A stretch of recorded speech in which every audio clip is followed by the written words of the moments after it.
Chapter 10 The Lobster Quadrille. The Mock Turtle sighed deeply and drew the back of one flapper across his eyes. He looked at Alice and tried to speak, but for a minute or two sobs choked his voice. "Same as if he had a bone in his throat," said the Gryphon, and it set to work shaking him and punching him in the back. At last the Mock Turtle recovered his voice, and, with tears running down his cheeks, he went on again. "You may not have lived much under the sea." "I haven't," said Alice. "And perhaps you were never even introduced to a lobster." Alice began to say, "I once tasted," but checked herself hastily and said, "No, never."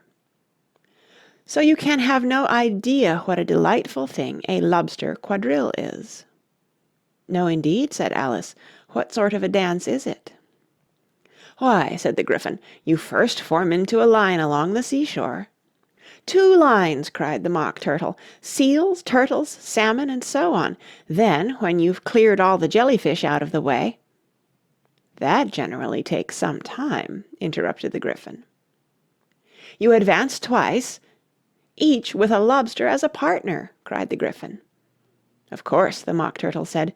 "Advance twice, set to partners—" "Change lobsters and retire in same order," continued the Gryphon. "Then, you know," the Mock Turtle went on, "you throw the—" "The lobsters!" shouted the Gryphon, with a bound into the air. "As far out to sea as you can—" "Swim after them!" screamed the Gryphon. "Turn a somersault in the sea!" cried the Mock Turtle, capering wildly about. "Change lobsters again!" yelled the Gryphon at the top of its voice. "Back to land again, and that's all the first figure," said the Mock Turtle, suddenly dropping his voice, and the two creatures, who had been jumping about like mad things all this time, sat down again very sadly and quietly, and looked at Alice. "It must be a very pretty dance," said Alice timidly. "Would you like to see a little of it?" said the Mock Turtle. "Very much indeed," said Alice. "Come, let's try the first figure," said the Mock Turtle to the Gryphon. "We can do without lobsters, you know. Which shall sing?" "Oh, you sing," said the Gryphon. "I've forgotten the words."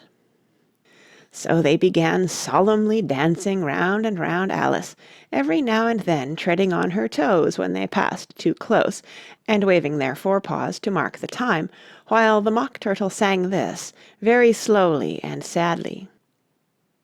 "Will you walk a little faster?" said a whiting to a snail. "There's a porpoise close behind us, and he's treading on my tail. See how eagerly the lobsters and the turtles all advance. They are waiting on the shingle.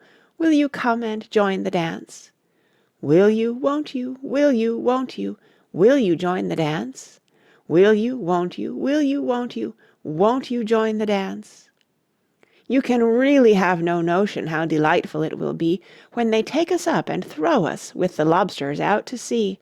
But the snail replied, too far, and gave a look askance. Said he thanked the whiting kindly, but he would not join the dance. Would not, could not, would not, could not, would not join the dance. Would not, could not, would not, could not join the dance. "What matters it how far we go?" his scaly friend replied. "There is another shore, you know, upon the other side. The further off from England, the nearer is to France. Then turn not pale, beloved snail, but come and join the dance. Will you, won't you, will you, won't you, will you join the dance? Will you, won't you, will you, won't you join the dance?" "Thank you. It's a very interesting dance to watch," said Alice, feeling very glad that it was over at last. "And I do so like that curious song about the whiting." "Oh, as to the whiting," said the Mock Turtle, "you've seen them, of course." "Yes," said Alice, "I've often seen them at She checked herself hastily. "I don't know where Din may be," said the Mock Turtle, "but if you've seen them so often, of course you know what they're like." "I believe so," Alice replied thoughtfully. "They have their tails in their mouths, and they're all over crumbs." "You're wrong about the crumbs," said the Mock Turtle. "Crumbs would all wash off in the sea, but they have their tails in their mouths, and the reason is—" Here the Mock Turtle yawned and shut his eyes. "Tell her about the reason and all that," he said to the Gryphon. "The reason is," said the Gryphon, "that they would go with the lobsters to the dance, so they got thrown out to sea, so they had to fall a long way, so they got their tails fast in their mouths, so they couldn't get them out again. That's all." "Thank you," said Alice. "It's very interesting. I never knew so much about a whiting before." "I can tell you more than that, if you like," said the Gryphon. "Do you know why it's called a whiting?" "I never thought about it," said Alice. "Why?" "It does the boots and shoes," the Gryphon replied very solemnly. Alice was thoroughly puzzled. "Does the boots and shoes?" she repeated in a wondering tone. "Why, what are your shoes done with?" said the Gryphon. "I mean, what makes them so shiny?" Alice looked down at them and considered a little before she gave her answer. "They're done with blacking, I believe." "Boots and shoes under the sea," the Gryphon went on in a deep voice, "are done with a whiting. Now you know." "And what are they made of?" Alice asked in a tone of great curiosity. "Soles and eels, of course," the Gryphon replied rather impatiently. "Any shrimp could have told you that." "If I'd been the whiting," said Alice, whose thoughts were still running on the song, "I'd have said to the porpoise, 'Keep back, please. We don't want you with us.'" "They were obliged to have him with them," the Mock Turtle said. "No wise fish would go anywhere without a porpoise." "Wouldn't it really?" said Alice in a tone of great surprise.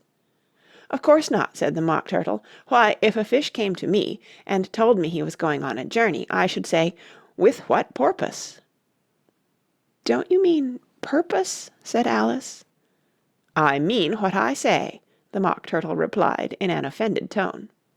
And the Gryphon added, "Come, let's hear some of your adventures." "I could tell you my adventures beginning from this morning," said Alice a little timidly, "but it's no use going back to yesterday, because I was a different person then." "Explain all that," said the Mock Turtle.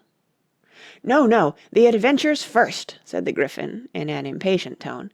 "Explanations take such a dreadful time." So Alice began telling them her adventures from the time when she first saw the White Rabbit. She was a little nervous about it just at first, the two creatures got so close to her, one on each side, and opened their eyes and mouths so very wide, but she gained courage as she went on.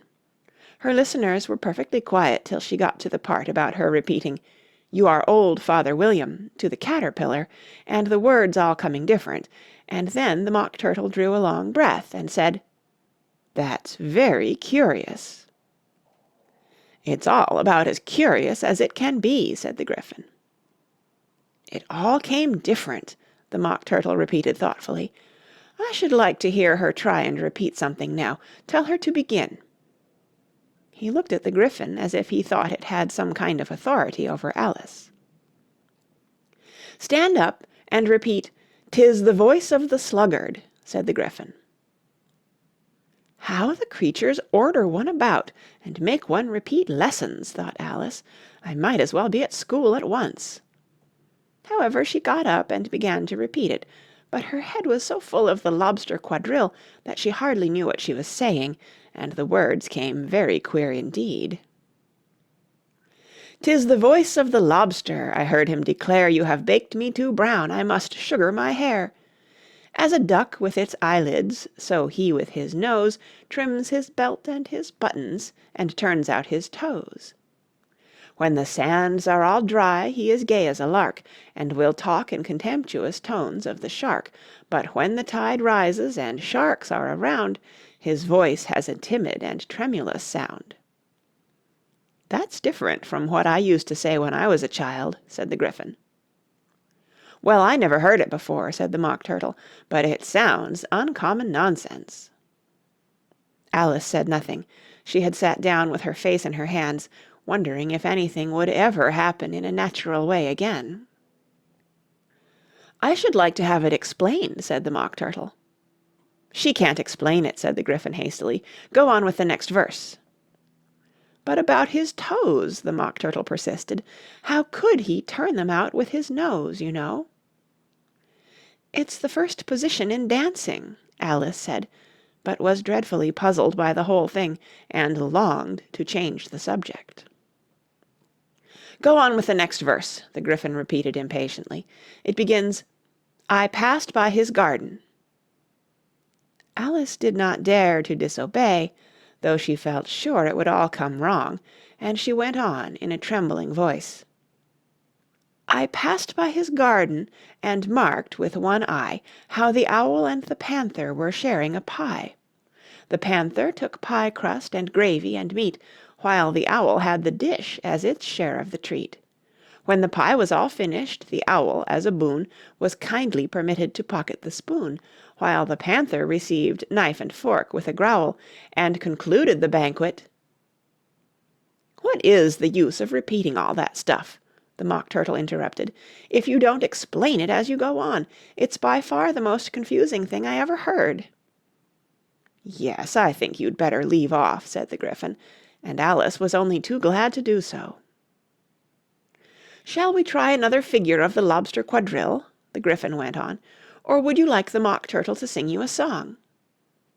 Oh, a song, please, if the Mock Turtle would be so kind, Alice replied, so eagerly that the Gryphon said, in a rather offended tone, no accounting for tastes. Sing her Turtle Soup, will you, old fellow? The Mock Turtle sighed deeply, and began, in a voice sometimes choked with sobs, to sing this. Beautiful soup, so rich and green, waiting in a hot tureen, who for such dainties would not stoop?